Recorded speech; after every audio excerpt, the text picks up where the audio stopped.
Have you seen a ton of these videos popping up for you lately? Don't worry, this won't be like any of them. I personally feel like most of the brands that are talking about how to start a clothing brand have already established themselves, got lucky with some viral content, and then made some sales. You see it throughout a lot of the themes of the videos, but that is not one of those. So this video is intended to fill that gap for what is flashed around on the internet and the actual hard work and strategy needed to start and grow a brand. So if you are chasing that get-rich-quick scheme, trust me, there are videos out there. I would go watch them because this is not it.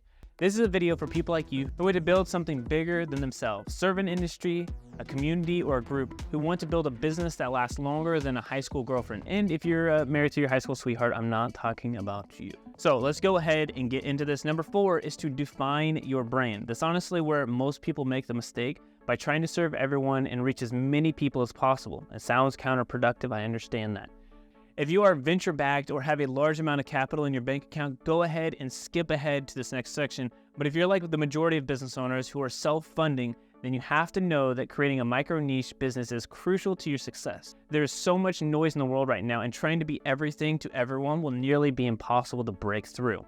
There's so many different communities and groups that you're probably a part of, whether it's for a church or a friend group. For me personally, there's like a running group, and even in that running group, which is probably a very large community as running typically is, it's a large community type of sport. But even within that group, it's like another micro niche of runners who run at the same pace. Trying to find somebody who runs at the same speed as you is also a little bit of a micro niche.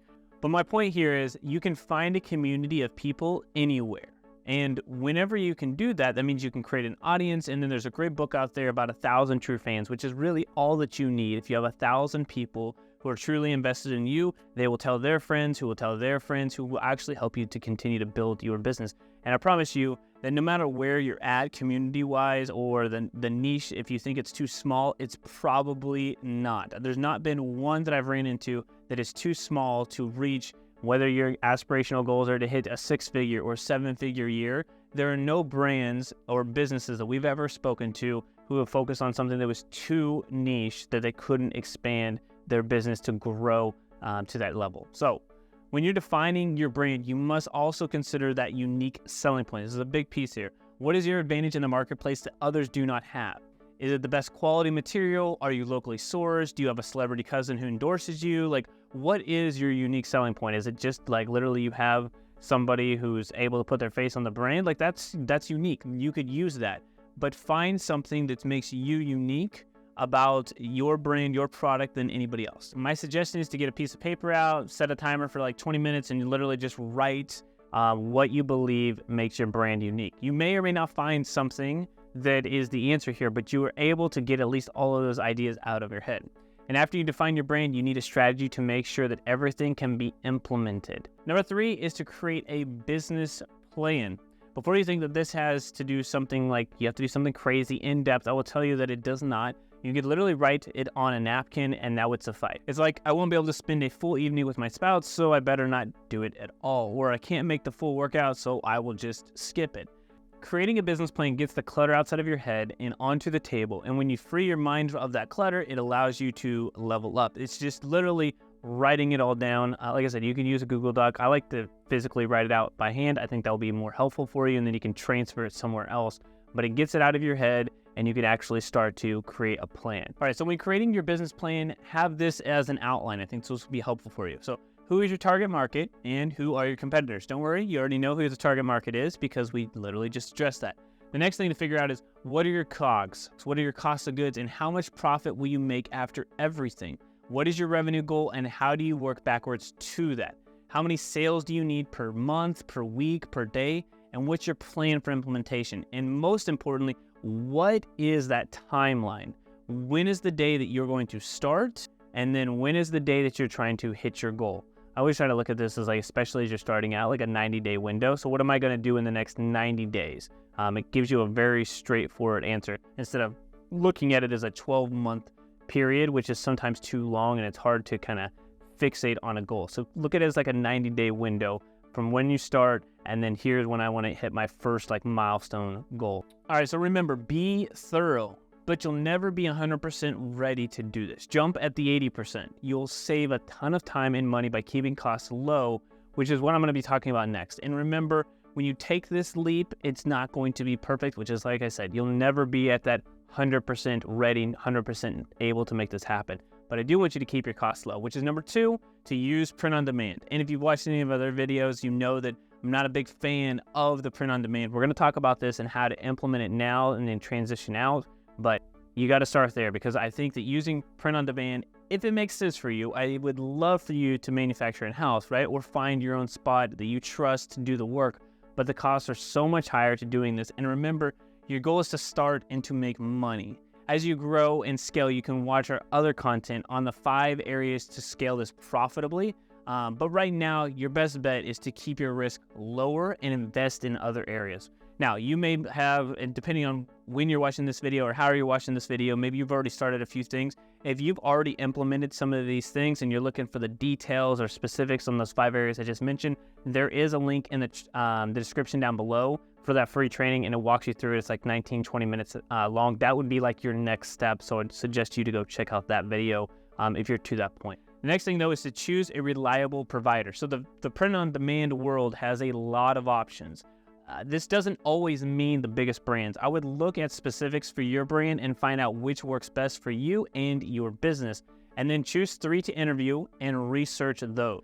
No more, no less. I really don't like to have more than 3 options, and I really don't want less than 3. You need to have 3 to kind of choose the best option for your business. Test out their customer service before making a decision. The fast response time for you is crucial, because this is what's going to make or break your business when people actually buy your product. Get samples and order your products from the manufacturers before you actually launch. Remember that this is what your customers will receive, and it is an absolute crucial point in your business, because if you cannot receive a quality product to yourself and you ordered it, imagine what your customers are going to receive. And so that's where you can easily vet out and say, I'm not going to work with this type of company, this print on demand. So choosing the right company that you work with, that is a very important piece. If someone trusts you enough with their own money, it's your job and responsibility to fulfill on your side of the equation, meaning you just deliver the product in a high quality way.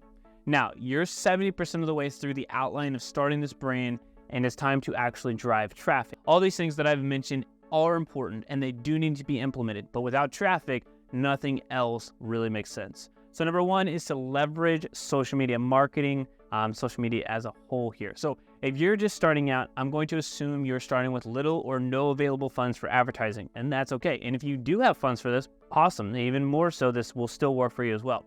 I want you to do a few things here to be successful. 1, start creating content for your brand.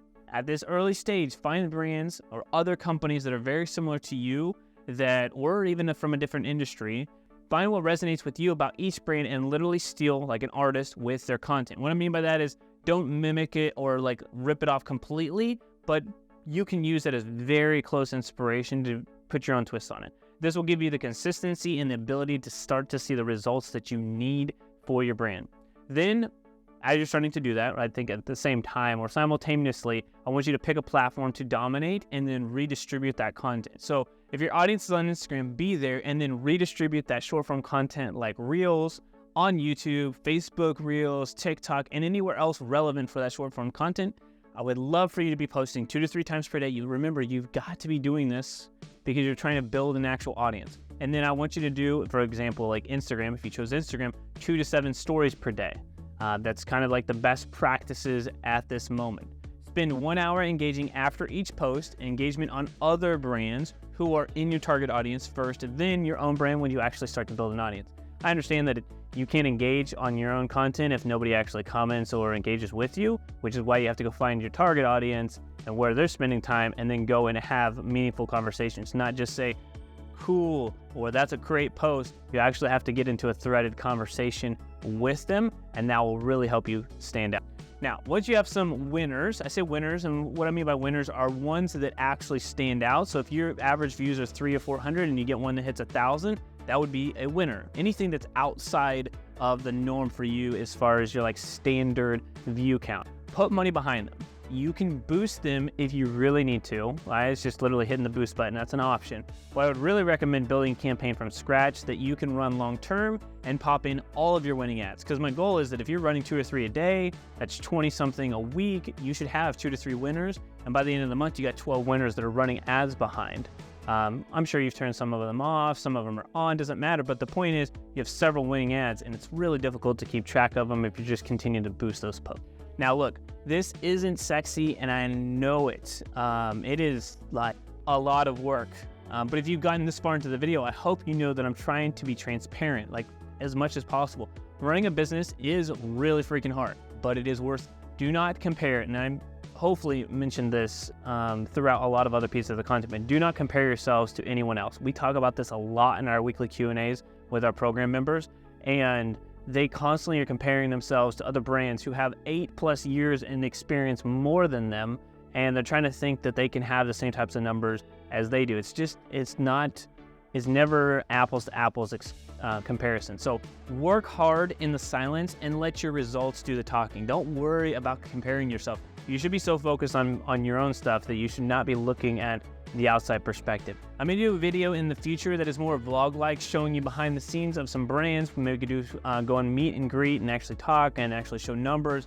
And if y'all want that, just comment down below. But what I wanted to leave you with is actionable advice to build a real business, not this lightning in a bottle, viral TikTok sales that will never get a repeat customer. I literally talked to a guy the other day, and I don't want you to be him. He creates viral TikToks, and he is amazing. The content's honestly not the best, but every single video that he does is getting tens of thousands of views, hundreds of thousands of views. It's like amazing. He's getting so much traffic to the site, but he doesn't have a brand, doesn't have a business, and so he's making $1,500 a month, which some of you guys may be like, that's amazing, but he can't scale it up because he's getting traffic to the site and people are very confused because it's not really a brand, it's just a site that's selling some random product. So remember, if you create the best products and market them effectively, you will grow. But we got to have the other things in place first. The business model is extremely important. All right, now if y'all want more advanced Facebook or Instagram ads, go watch either one of these videos right here, there, next. All right, y'all, I will see you in the next video. Have a great rest of your day. And P.S., make sure that you hit that subscribe button.